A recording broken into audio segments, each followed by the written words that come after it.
Hello friends, எல்லோருக்கும் வணக்கம். Welcome to young investor channel. ஆக்சுவலாக டுடே மார்க்கெட் பார்த்துருப்பீங்க. மார்க்கெட் பார்த்தீங்கன்னா ஃப்ளாட்டாக தான் இருக்குது. நிஃப்டி வந்து 38 பாயிண்ட்ஸ் பாசிட்டிவ் இருக்குது. பட் அது வந்து மாறி போகுது. ஃப்ளாட் நெகட்டிவும் போகுது, பாசிட்டிவாக இருக்குது. அதே மாதிரி தான் சென்செக்ஸும் 80,800 பாயிண்ட்ஸில் இருக்குது. நான் பார்க்கும்போது 2 பாயிண்ட்ஸ் நெகட்டிவ்ல இருக்குது. பேங்க் நிஃப்டி பார்த்தீங்கன்னா 50,480 பாயிண்ட்ஸில் இருக்குது. 300 பாயிண்ட்ஸ் மேலே பேங்க் நிஃப்டி நெகட்டிவ்ல இருக்குது. இதில் பேங்க் நிஃப்டியில் பஞ்சாப் நேஷனல் பேங்க் அதில் வந்து இன்னைக்கு ஒரு நெகட்டிவ் இருக்குது, 1.5% மேலே. அதுக்கப்புறம் மற்ற பேங்க் ஸ்டாக்ஸ் எல்லாமே ஒரு ஃபிளாட் நெகட்டிவ்ல இருக்கு. Most of the bank stocks நெகட்டிவ்ல தான் இருக்கு. 1% டு ஃபிளாட் நெகட்டிவ் அந்த ரேஞ்சில் வந்து பார்த்தீங்கன்னா அந்த பேங்க் ஸ்டாக்ஸ் எல்லாமே ட்ரேட் ஆகிட்டு இருக்கு. HDFC பேங்க்ல ஒரு ஆப்பர்ச்சுனிட்டி இன்னைக்கு வருமானு பார்த்தேன், பட் இன்னைக்கும் வரல. 1617 ரூபா வரைக்கும் வந்த லோ ஆக்சுவலாக. அதுக்கப்புறம் 1624 ரூபாயில் ட்ரேட் ஆகிட்டு இருக்கு. இன்னைக்கு 1.5% மேலே அடிச்சாங்க. இப்போ வந்து ஒரு ஃபிளாட் நெகட்டிவ்ல ட்ரேட் ஆகிட்டு இருக்கு HDFC பேங்க். ஸோ HDFC பேங்க்லயும் ஒரு ஆப்பர்ச்சுனிட்டி வரும்னு நினைச்சேன், பட் வந்து பெருசாக ஆப்பர்ச்சுனிட்டி வரல HDFC பேங்க்ல. Punjab national bank, Kotak Mahindra bank இது எல்லாமே நெகட்டிவ்ல தான் ட்ரேட் ஆகிட்டு இருக்கு. இன்னைக்கு பார்த்தீங்கன்னா ஒரு ஆர்டிகல் ரீட் பண்ணேன்.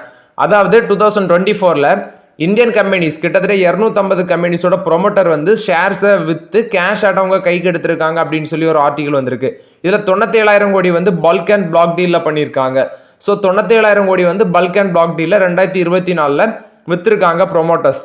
அதில் 7,300 கோடி வந்து பார்த்தீங்கன்னா ஷேரை வந்து ஆஃபர் ஃபார் சேலில் வித்து கேஷ் ஆட்டு இது பண்ணியிருக்காங்க அப்படின்னு சொல்கிறாங்க. ஸோ மோராட்டு பார்த்தீங்கன்னா 1 லட்சம் கோடிக்கு மேலே ப்ரொமோட்டர்ஸ் வந்து 2024ல் அவங்க வித்து கேஷை கன்வெர்ட் பண்ணியிருக்காங்க. ஸோ இதுலேருந்து என்ன தெரியும்னா ப்ரொமோட்டர்ஸ் ப்ராஃபிட் புக் பண்ணுறாங்க அப்படின்னு தெரியுது. ஸோ மோராட்டு நம்ம வந்து கவனமாக இருக்கணும் மார்க்கெட்டில். இதுதான் என்னோட ஒப்பீனியன். நெக்ஸ்ட் பார்த்தீங்கன்னா டாக்டர் ரெட்டி லேபரேட்டரிஸ் தரப்புல வந்து ஒரு அப்டேட் இருக்கு. Contract research development and manufacturing organisation CRMDO அவங்களோட ஆர்ஜின் ஃபார்மசூட்டிக்கல் சர்வீஸ் இது எல்லாமே டாக்டர் ரெட்டி லேபரேட்டரிஸ்ல இருக்க டிபார்ட்மெண்ட் தான்.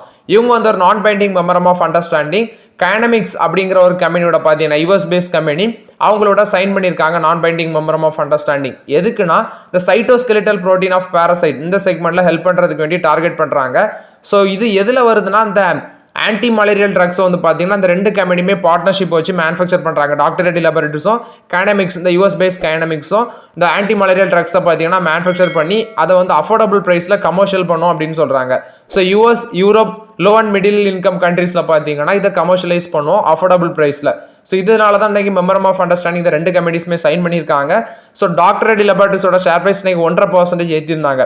அதுக்கு முன்னாடி டாக்டர் ரெட்டி லேபரேட்டரிஸ் வந்து அவங்களோட குளோபல் அந்த ஹெல்த் அவுட்கம்ஸை இன்னும் நாங்கள் வந்து இன்க்ரீஸ் பண்ணோம். 2030க்குள்ள அவங்களோட விஷன் பார்த்தீங்கன்னா 1.5 பில்லியன் பேஷண்ட்ஸை வந்து ரீச் பண்ணோம் அப்படின்னு சொல்லியிருக்காங்க.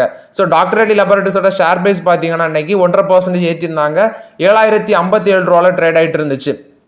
ஷேர் பிரைஸ் வந்து நல்ல ஒரு பாசிட்டிவ்ல தான் இருக்குது. இன்னைக்கு இந்த நியூஸ் வந்ததுலேருந்து டாக்டர் ரெட்டி லேபரேட்டரிஸ் ஒரு 52 வீக் ஹை டச் பண்ணியிருக்கு. இது வந்து டாக்டர் ரெட்டி லேபரேட்டரிஸை பொறுத்த வரைக்கும் ஒரு பாசிட்டிவ் அப்டேட்டு. நெக்ஸ்ட் பார்த்தீங்கன்னா பிரைட்காம் குரூப்பை பொறுத்த வரைக்கும் அப்டேட். NSE BSEல அவங்களோட ஷேர் வந்து சஸ்பெண்ட் பண்ணி வச்சிருக்காங்க ட்ரேடிங் ஆகுறது. ஸோ சில சர்க்குலர் வரணும், செபிட் வந்து சர்க்குலர் வந்தால் தான் அலோவ் பண்ணுவாங்க. ஆக்சுவலி 3 குவார்ட்டர் ரிசல்ட்ஸ் இன்னும் போஸ்ட் பண்ணணும். அடுத்தது அவங்களோட போர்ட் மீட்டிங் இருக்குது. ஸோ அதெல்லாம் முடிஞ்சு அவங்க செபிட்டை வந்து அந்த ரிவைவல்லாம் சைன் பண்ணணும், இது சப்மிட் பண்ணணும். இது எங்கள் ஷேர் வந்து மறுபடியும் ட்ரேட் ஆகுறதுக்கு அதுக்கு சம்மந்தமான அந்த ரிசியூம் எல்லாமே சப்மிட் பண்ணணும். பட் அவங்க இன்னுமே அது ரிவைவல்லாம் சப்மிட் பண்ணலை. அதுக்கு முன்னாடி 3 குவார்ட்டர் ரிசல்ட்ஸ் இன்னும் போஸ்ட் பண்ணலை. ஆகஸ்ட் 20ஆம் தேதி போர்ட் மீட்டிங் வைப்போம் அப்படின்னு சொல்லியிருந்தாங்க. ஆனால் அதுவும் பார்த்தீங்கன்னா நடக்கலை. இப்போ ஆகஸ்ட் 24ஆம் தேதி அதை சாட்டர்டேக்கு வந்து மாற்றிருக்காங்க. ஸோ மோராட்டு பிரைட்காம் குரூப்பில் வந்த ஓவரால் அப்டேட் இது. நெக்ஸ்ட் பார்த்தீங்கன்னா PNB ஹவுசிங் ஃபினான்ஸில் வந்து அப்டேட். இன்னைக்கு ஸ்டாக் பிரைஸ் 10% கிட்ட ரேலியாக இருந்துச்சு. மோராட் இதில் கவனிக்க வேண்டியது இன்னைக்கு இதில் ஒரு பிளாக் டீல் நடந்துருந்துச்சு. ஜென்ரல் அட்லாண்டிக் சிங்கப்பூர் ஃபண்ட் பார்த்தீங்கன்னா கிட்டத்தட்ட 1.39 crore ஆஃப் ஷேர் வந்து வித்துருக்காங்க. 1033 கோடி கிட்ட வருது வேல்யூ. 775 ரூபா ஃப்ளோர் ப்ரைஸ் வச்சு வித்துருக்காங்க. ஸோ அது வந்து லாஸ்ட் க்ளோசிங்லேருந்து 4.4% அந்த ரேஞ்சில் டிஸ்கவுண்ட் வச்சு தான் வித்துருக்காங்க. ஜூனில் வந்து இவங்க 5.13% ஸ்டேக் வந்து வச்சிருக்காங்க. அதில் வந்து பார்த்தீங்கன்னா ஜூன் டைமில் இவங்க 2.45% ஸ்டேக் வந்து டைல்யூட் பண்ணியிருந்தாங்க. மேல 2.23% வந்து டைல்யூட் பண்ணியிருந்தாங்க. இன்னைக்கு வந்து 5.1% ஆஃப் த ஸ்டேக் வந்து பார்த்தீங்கன்னா இவங்க டைல்யூட் பண்ணியிருக்காங்க அப்படின்னு சொல்கிறாங்க. மோராட் இது வந்து PNB ஹவுசிங் ஃபினான்ஸில் வந்து அப்டேட்டு. இன்னைக்கு ஒரு பிளாக் டீல் நடந்ததுனால ஷேர் ப்ரைஸ் பார்த்தீங்கன்னா 10% வரைக்கும் ரேலியாக இருக்குது. நெக்ஸ்ட் பார்த்தீங்கன்னா எக்ஸைட் இண்டஸ்ட்ரீஸில் வந்து அப்டேட். எக்ஸைட் இண்டஸ்ட்ரீஸோட சப்சிடரியாக இருக்கிறது தான் எக்ஸைட் எனர்ஜி சொல்யூஷன்ஸ். இவங்க பார்த்தீங்கன்னா அவங்களோட சப்சிடரியில் வந்து ஒரு 75 கோடி இன்ஃபியூஸ் பண்ணுறாங்க. பெங்களூரில் ஒரு கிரீன்ஃபீல்ட் பிளான்ட் வந்து அமைக்கிறாங்க. இந்த பெங்களூரில் அமைக்கிற கிரீன்ஃபீல்ட் பிளான்ட் பார்த்தீங்கன்னா manufacturing and selling of lithium ion battery cell அப்படின்னு சொல்லியிருக்காங்க. Ion battery cells and modules அந்த பேக்கிங் பிஸ்னஸ் எல்லாமே பண்ணுறாங்க. ஸோ அதுக்கு வேண்டி தான் 75 கோடி அவங்களோட சப்சிடரி எக்ஸைட் எனர்ஜி சொல்யூஷனில் வந்து இன்ஃபியூஸ் பண்ணுறாங்க. இது வந்து எக்ஸைட் இண்டஸ்ட்ரீஸை பொறுத்த வரைக்கும் பாசிட்டிவ் அப்டேட். பட் இப்போதைக்கு எக்ஸைட் இண்டஸ்ட்ரீஸ் ஷேரில் வந்து ஆப்பர்ச்சுனிட்டி இல்லைன்னா 507 ரூபா அந்த ரேஞ்சில் ட்ரேட் ஆகிட்டு இருந்துச்சு. ஸோ இது வந்து எக்ஸைட் இண்டஸ்ட்ரீஸை பொறுத்த வரைக்கும் ஒரு பாசிட்டிவ் அப்டேட். பார்த்தீங்கன்னா முத்தூட் ஃபினான்ஸ் இன்னைக்கு இந்த ஸ்டாக் நல்ல ஒரு பெர்ஃபார்மன்ஸ் கொடுத்துருந்துச்சு. மார்க்கெட்டில் 3.5% கிட்ட ஏற்றிருந்தாங்க. 1948 ரூபா வரைக்கும் போனது பார்த்தீங்கன்னா அதுக்கப்புறம் 1914 ரூபா அந்த ரேஞ்சில் ட்ரேட் ஆகிட்டு இருக்கு. எனக்கு தெரிஞ்சு விரைவில் அந்த ஷேர் வந்து 1000 டச் பண்ணும், 2000 டச் பண்ணும்னு நினைக்கிறேன். ஸோ நான் லாஸ்ட்டாக கன்சிடர் பண்ணது 1300 கன்சிடர் பண்ணியிருந்தேன். அந்த சமயத்தில் உங்கள்கிட்ட அப்டேட் பண்ணியிருந்தேன் முத்தூட் ஃபினான்ஸ் வந்து கன்சிடர் பண்ணுங்க அப்படின்னு சொல்லி. ஸோ கன்சிடர் பண்ணியிருந்தோம் நம்ம எல்லாருமே. ஸோ அந்த ரேஞ்சில் நல்ல ஒரு பெனிஃபிட்டில் தான் இருக்கும் முத்தூட் ஃபினான்ஸும். அதே சமயத்தில் நான் மணப்புரம் ஃபினான்ஸும் கன்சிடர் பண்ணேன். ஸோ மோராட் 2 ஷேருமே எனக்கு ஒரு நல்ல ரிட்டர்ன்ஸ் தான் கொடுத்துருக்கு. விரைவில் முத்தூட் ஃபினான்ஸு இனி வந்து 2000 ருபீஸ் வந்து டச் பண்ணணும்னு நினைக்கிறேன். ஸோ நம்ம வந்து கன்சிடர் பண்ணி பொறுமையாக இருந்ததுக்கு முத்தூட் ஃபினான்ஸ் ஷேர் நல்ல ஒரு பெனிஃபிட் கொடுத்துருக்கு. நெக்ஸ்ட் பார்த்தீங்கன்னா டாடா மோட்டர்ஸில் வந்து அப்டேட். இன்னைக்கு ஷேர் ப்ரைஸ் வந்து பார்த்தீங்கன்னா 1084 ரூபாயில் இருக்குது. ஸோ நான் ஆல்ரெடி அப்டேட் கொடுத்துருக்கேன் டாடா மோட்டர்ஸில். செப்டம்பர் 1 பார்த்தீங்கன்னா அந்த share capital reduction Tata motor DPR எடுத்துகிட்டு டாடா மோட்டர் ஷேர் ஆட் உங்களுக்கு அதுக்கான ரெக்கார்ட் டேட்டு. ஸோ மோராட்டு செப்டம்பர் 1 தான் லாஸ்ட் டேட். ரொம்பவே கேர்ஃபுல்லாக இருங்க. டாடா மோட்டர்ஸ் அந்த இதில் பெனிஃபிட் ஒரு 100 ரூபா கிட்ட பெனிஃபிட் கிடைக்கும் இந்த இப்போ கன்சிடர் பண்ணால் கூட. ஸோ அதில் ரொம்பவே கேர்ஃபுல்லாக இருங்க. அப்புறம் டேட் மறந்துட்டு அப்படின்னு சொல்லாதீங்க. டாடா மோட்டர்ஸில் 2 அப்டேட் வந்திருக்கு. S&P குளோபல் ரேட்டிங்ஸ் பார்த்தீங்கன்னா அப்கிரேட் கொடுத்துருக்காங்க. BB+ இருந்ததை இப்போ வந்து BBB ஆட்டு மாற்றிருக்காங்க. ஸோ இதுக்கு முன்னாடி அவுட்லுக் வந்து பார்த்தீங்கன்னா ஸ்டேபிள் கொடுத்துருக்காங்க. ஜாகுவார் லேண்ட் ரோவருக்கு அப்கிரேட் பண்ணியிருக்காங்க. BBலேருந்து BBB- ஆட்டுன்னு சொல்லியிருக்காங்க. ஸோ அவுட்லுக் வந்து பாசிட்டிவ்னு சொல்லியிருக்காங்க. இன்னைக்கு டாடா மோட்டர்ஸோட ஷேர் ப்ரைஸ் பார்த்தீங்கன்னா 1084 ரூபா அந்த ரேஞ்சில் ட்ரேட் ஆகிட்டு இருந்துச்சு. ஒரு ஃப்ளாட் நெகட்டிவ்ல தான் ட்ரேட் ஆகிட்டு இருந்துச்சு. பட் டாடா மோட்டர்ஸ் வந்து கன்சிடரேஷன் லெவலில் தான் இருக்குது. பெரிய அளவில் ப்ரைஸ் ட்ரேனிங்ஸ் வச்சு பார்க்கும்போது பெரிய அளவில் ஒன்றும் வேல்யூஷன் இன்க்ரீஸ் ஆகலை.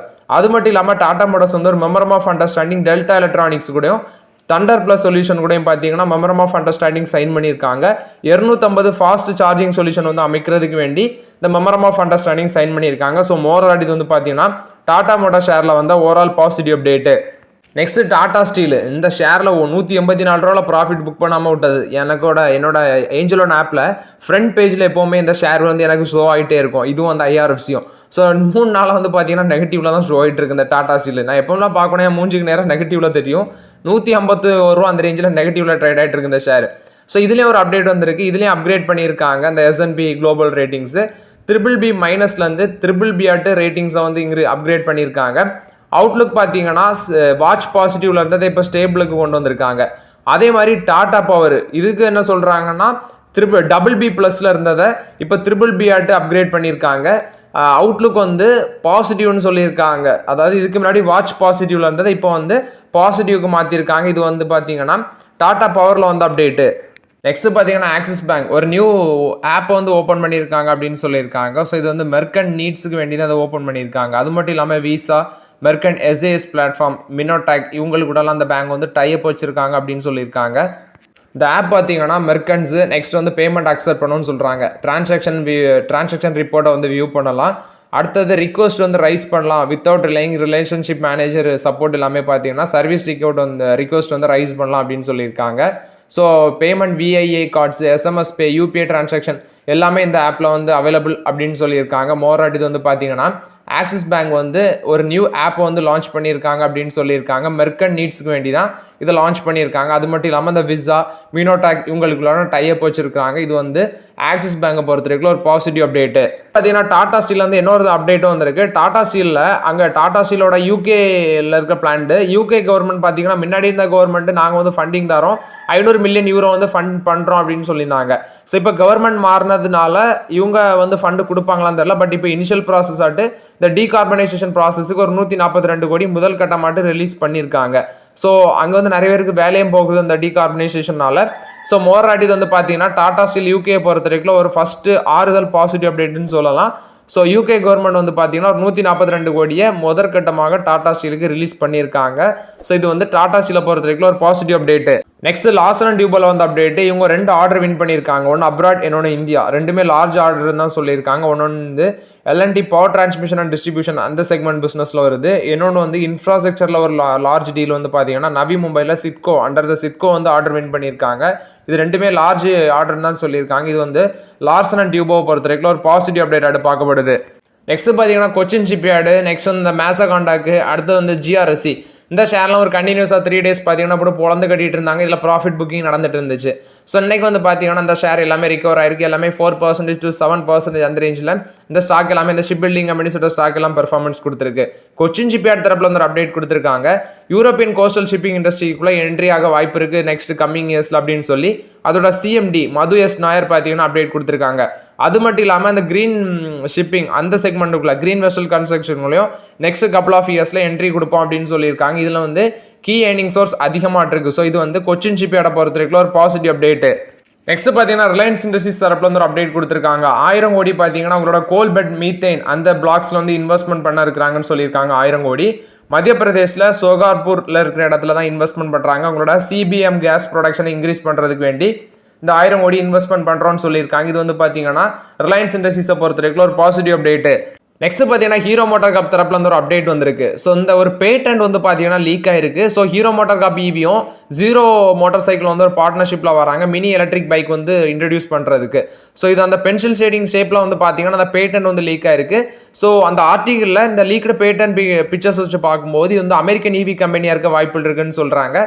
ஸோ ஒருவேளை அவங்க ரெண்டு தான் அந்த பார்ட்னர்ஷிப்ல வச்சு இந்த மினி பைக் வந்து எலக்ட்ரிக் பைக்கில் வந்து லான்ச் பண்ண இருக்கிறாங்க அப்படின்னு சொல்லி ஒரு அப்டேட் வந்திருக்கு. ஸோ இது வந்து அர்பன் மார்க்கெட்டில் வந்து டெவலப் பண்ண வாய்ப்பு இருக்குன்னு சொல்கிறாங்க. So Hero MotoCorp electric வெஹிக்கிளும் ஜீரோ மோட்டார் சைக்கிளும் பார்ட்னர்ஷிப்பில் வராங்க. ஒரு new electric motorcycle launch பண்ணுறதுக்கு இது வந்து ஹீரோ மோட்டார் கப்பை பொறுத்த வரைக்கும் ஒரு பாசிட்டிவ் அப்டேட்டு. ஸோ இது வந்து பார்த்தீங்கன்னா இந்தியாவில் லான்ச் பண்ணுறதுக்கு வாய்ப்பு இருக்கான்னா அது தெரில. பட் இது வந்து அவங்க இந்த பேட்டன் லீக் ஆயிருக்கு. பட் நம்ம இது வெயிட் பண்ணி தான் பார்க்கணும் இது உண்மையாட்டேவா இல்லை பொய்யான நியூஸான்னு சரியா தெரில. நெக்ஸ்ட் ஹீரோ மோட்டார் கப்போட ஷேர் பிரைஸ் இன்னைக்கு 5288 ரூபா அந்த ரேஞ்சில் ட்ரேட் ஆகிட்டு இருந்துச்சு. ஸோ மோரராட்டு ஷேர் ப்ரைஸ் வந்து ஆல்ரெடி நிறைய ப்ரோக்கரேஜஸ்லாம் வந்து பைக்கால் கொடுக்குறாங்க.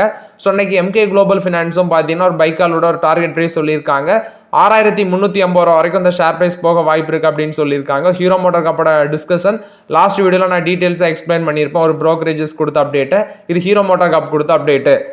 ப்ரூக்ஃபீல்ட் பார்த்தீங்கன்னா ஆந்திர பிரதேஷில் இன்வெஸ்ட்மெண்ட் பண்ண வாய்ப்பு இருக்குன்னு சொல்லியிருக்காங்க. ரினோபிள் எனர்ஜி செக்டரில் ஆந்திர பிரதேஷில் இந்த விண்ட் அண்ட் சோலார் பவரில் இன்வெஸ்ட்மெண்ட் பண்ண ஐடியாவில் இருக்காங்க. ஸோ இதன் மூலம் மட்டும் தௌசண்ட்ஸ் ஆஃப் ஜாப்ஸ் வந்து கிரியேட் ஆக வாய்ப்பு இருக்குன்னு சொல்லியிருக்காங்க. இது வந்து ப்ரூக்ஃபீல்டை பொறுத்த வரைக்கும் அப்டேட்டு. நெக்ஸ்ட் பார்த்தீங்கன்னா ஜெரோதா தரப்புல வந்து ஒரு அப்டேட் கொடுத்துருக்காங்க. ப்ரோக்கரேஜ் ரெவன்யூ வந்து ஷேர் பண்ணுறதை ஸ்டாப் பண்ணுறோன்னு சொல்கிறாங்க. ப்ரோக்கரேஜ் ரெவன்யூ ஷேர் பண்ணுறதுனா இப்போ நான் வந்து ஒரு டிமேட் அக்கௌண்ட்டில் பார்த்தீங்கன்னா கணக்கு வச்சிருப்பேன். ஸோ அதுலேருந்து லிங்க் எடுத்து என்னோட ஃப்ரெண்டுக்கு ஷேர் பண்ணி அந்த லிங்க்லேருந்து ஓப்பன் பண்ணாங்கன்னா அவங்க சக்ஸஸ்ஃபுல்லாக டிமேட் அக்கௌண்ட் ஓப்பன் பண்ணாங்கன்னா எனக்கு வந்து ரெஃபரல் இன்கம் கிடைக்கும். ஸோ அதை தான் இப்போ ஜெரோதா ஸ்டாப் பண்ண போகிறோன்னு சொல்கிறாங்க. ஸோ இது வந்து பார்த்தீங்கன்னா பெரிய அடியாக இருக்குன்னா அந்த ஃபின்ஃப்ளூயன்சர்னு சொல்கிறாங்க. இன்ஃப்ளூயன்சருக்கு காரணம் பார்த்தீங்கன்னா யூடியூபர்ஸ் என்ன பண்ணுவாங்கன்னா இவங்களுக்கு கூடலாம் டைப் வச்சிருப்பாங்க. ஸோ எனக்கே நிறைய வந்துச்சு. பட் நான் அதை வந்து கண்டுக்கலை. அவங்க வந்து லிங்கை வந்து டிஸ்கிரிப்ஷனில் கொடுப்பாங்க. அது மூலமாட்டு ஓப்பன் பண்ணால் அவங்களுக்கு யூடியூபர்ஸ்க்கும் பெனிஃபிட் இருக்குது, இந்த இன்ஃப்ளூயன்சர்ஸ்னு சொல்லுவாங்க அவங்களுக்கும் பெனிஃபிட் இருக்குது. ஸோ இப்போ இவங்க சொல்லியிருக்காது ஆகஸ்ட் 20 அப்டேட் கொடுத்துருக்காங்க. ஆகஸ்ட் 25 இந்த ரெவன்யூ ஷேரிங் மாடலை வந்து ஸ்டாப் பண்ணுறாங்க. ஸோ ரெஃபரல் இன்கம் இனி கிடையாது அப்படின்னு சொல்லியிருந்தாங்க. ஸோ 300 ரிவார்ட் பாயிண்ட்ஸ் கொடுத்துருக்காங்க பெர் ரெஃபரலுக்கு. இதை ஸ்டாப் பண்ணுறோம். இது வந்து என்எஸ்சியோட சர்க்குலருக்கு அப்புறம் தான் ப்ரோக்கரேஜ் இன்கம்மை நாங்கள் ஸ்டாப் பண்ணுறோம். இது வந்து ட்ரேட் இன்டியூஸ்மெண்ட்டை வந்து ப்ரிவென்ட் பண்ணுறதுக்கு வேண்டி தான் இதை பண்ணுறோம் அப்படின்னு சொல்லியிருக்காங்க. மோராட் இது வந்து பார்த்தீங்கன்னா ஜெரோதா கொடுத்த அப்டேட். இப்போதைக்கு ஜெரோதா ஷேர் பண்ணியிருக்காங்க அந்த அப்டேட்டை. பட் மற்ற ப்ரோக்கரேஜஸ்லாம் எப்படின்னு தெரில. நான் ஏஞ்சல் லோனில் செக் பண்ணி பார்க்கணும் அவங்களாம் ஸ்டாப் பண்ணியிருக்காங்களா என்ன எதுன்னு எனக்கு சரியா தெரில. இது வந்து ஜெரோதா ஃபர்ஸ்ட் அப்டேட் சொல்லியிருக்காங்க. நெக்ஸ்ட் பார்த்தீங்கன்னா NHPCயில் வந்து அப்டேட்டு. ஸோ NHPCயோட ஷேர் ப்ரைஸ்னே கீழே விழுந்துருந்துச்சு. ஸோ இப்போதைக்கு இந்த ஷேரில் அவாய்ட் பண்ணலான்னு தான் நான் அவங்கள்ட்ட சொல்லியிருந்தேன். ஸோ இந்த ஷேர் வந்து ஆகஸ்ட் 21 பார்த்தீங்கன்னா அங்கே ஒரு லேண்ட்ஸ்லைடு ஈஸ்ட் சிக்கிமில் ஒரு லேண்ட்ஸ்லைடு. ஸோ இதனால அவங்களோட ஹைட்ரோ எலக்ட்ரிக் ப்ராஜெக்ட் 510 மெகாவாட் உள்ள ஒரு ஹைட்ரோ எலக்ட்ரிக் ப்ராஜெக்ட் வந்து டேமேஜ் ஆயிருக்குன்னு சொல்லியிருக்காங்க. டிஸ்டா ரிவர்லேருந்து எடுக்கிற அந்த பவர் ஸ்டேஷன் வந்து டேமேஜ் ஆயிருக்குன்னு சொல்லியிருக்காங்க. ஸோ இது வந்து இந்த டேம் வந்து பார்த்தீங்கன்னா நான் ஆப்ரேஷனல் அக்டோபர் 2023 நான் ஆப்ரேஷனலில் இருந்திருக்கு. ஏன்னா அந்த டைம்லேயே ஒரு ஃப்ளட் வந்திருக்கு. ஸோ இப்போ மறுபடியும் வந்து பார்த்தீங்கன்னா ஒரு லேண்ட்ஸ்லைடு. ஸோ இதனால இவங்களுக்கு ஒரு நெகட்டிவ் அப்டேட் மோராரிட்டி வந்து பார்த்தீங்கன்னா NHPC இன்னைக்கு 1% அடிக்கிறதுக்கு ஒரு லேண்ட்ஸ்லைடு வந்ததுனால ஆக்சுவலாக அவங்களோட ஒரு 510 மெகாவாட் உள்ள ஹைட்ரோ எலக்ட்ரிக் ப்ராஜெக்ட் வந்து தடப்பட்டிருக்கு இந்த டீஸ்டா ரிவர்லேருந்து எடுக்கிறது. இது வந்து NHPCயை பொறுத்த வரைக்கும் ஒரு negative update. So okay friends, ஆக்சுவலாக இந்த வீடியோவில் சில இம்பார்ட்டன்ட் அப்டேட்ஸ் எல்லாமே டிஸ்கஸ் பண்ணோம். இந்த வீடியோ உங்களுக்கு பயனுள்ளதாக இருக்கும்னு நினைக்கிறேன். பயனுள்ளதாக இருந்துச்சுன்னா லைக் பண்ணுங்கள், சப்ஸ்கிரைப் பண்ணுங்கள், கமெண்ட் பண்ணுங்கள். Okay friends, thank you.